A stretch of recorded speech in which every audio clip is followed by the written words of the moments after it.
Покрај вложувањето и развојот на вработените, важно е и тоа нивно знаење да биде интегрирано во знаењето на организацијата. Зашто знаењето кое што не е интегрирано и не носи некој значаен резултат за самата организација. Значи, важно ни е индивидуалното знаење да го трансформираме во организацијско знаење, а не да концентрирање на знаење во индивидуалците, што почесто може да донесе до проблем, отколку до успех. Дел од мојата работа подразбира стекнатото знаење да се трансформира од индивидуално во организацијско. Тоа го правиме на следниот начин.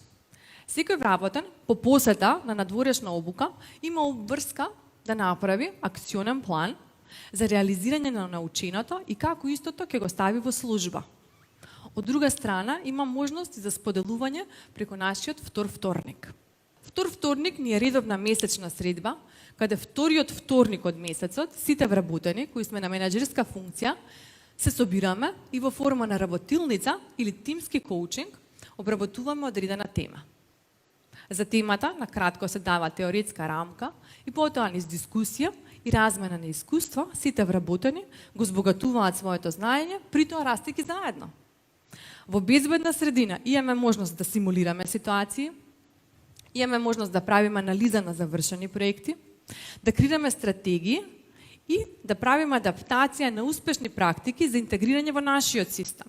Овие средби ги организираме со внатрешни ресурси и најчесто јас ги фасилитирам, но фасилитаторската улога ја земаат и други колеги, зависно од тоа за темата за која што се зборува. Пример, маркетинг, финанси или пак некоја посетена обука. На овие средби почнуваме исто така и со систематизирано изучување на основите на коучинг пристапот, се со цел воведување на коучинг култура во АМСМ.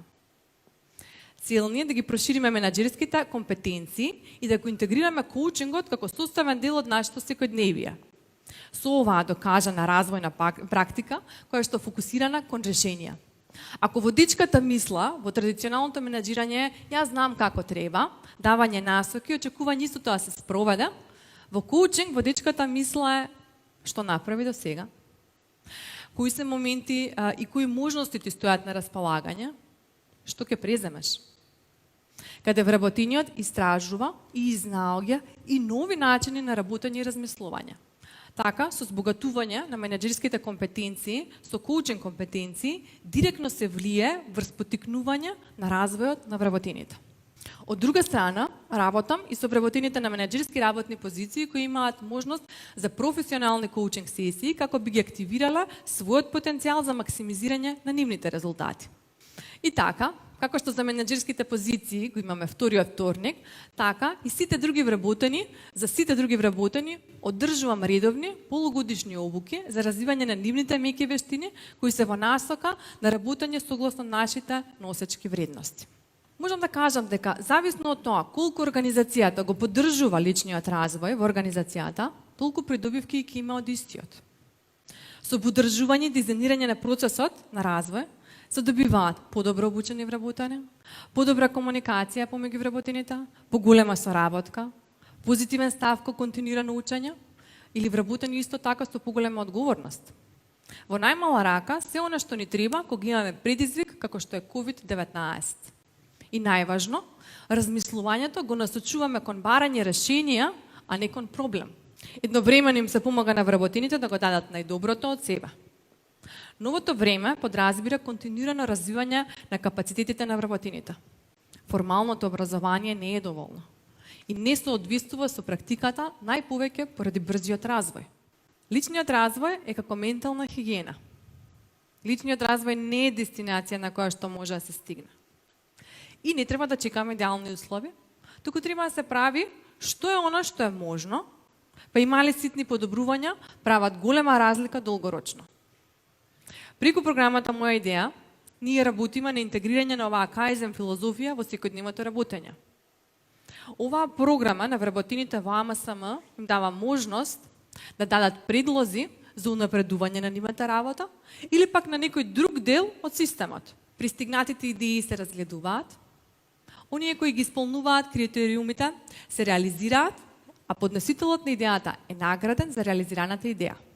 На овој начин се негува и култура која размислува во насока на решавање на проблеми.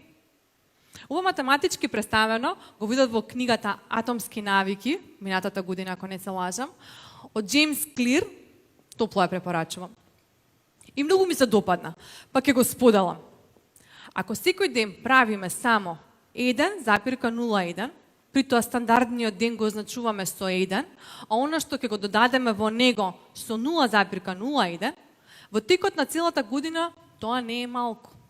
Тоест, ако 1,01 го дигнеме на 365, колку што имаме денови во годината, на крајот на годината добиваме 37,78.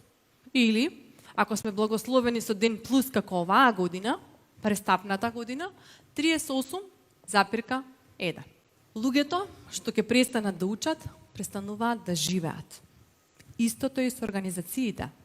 Вели Питер Сенге, кој што е задолжен или кој што му го припишуваме, ја припишуваме промоцијата на организацијското учење.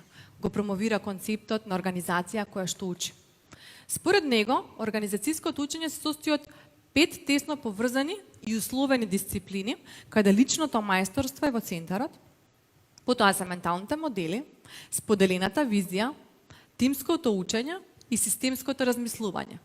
Организацијското учење започнува со личното мајсторство, тоест со индивидуалните знаења, вештини, способности на вработените во организацијата, претопувајќи се во менталните модели или верувања, ставови, мислења, вредности на вработените во организацијата, за работите кои што ги обкружуваат, потоа е споделената визија или иднината за која што сите вработени заедно ќе тежнеат, заедничката убава слика, и тимското учење, тоест поврзаност и надополнување на членовите во тимовите, тоест учење од колегите.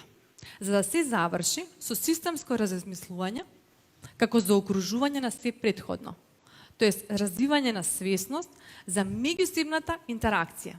Системското размислување е дисциплина која што ги обединува другите дисциплини во еден систем и дава приоритет на целината на сметка на незините посебни делови. Притоа, размислувајќи за деловите на системот, како за делови кои меѓу себе се условуваат, имате поврзаност и едновремено се надополнуваат. Се во природата е поврзано. Притоа, поврзаноста не е линеарна. Точка А, точка Б. Туку е двонасочна и кружна.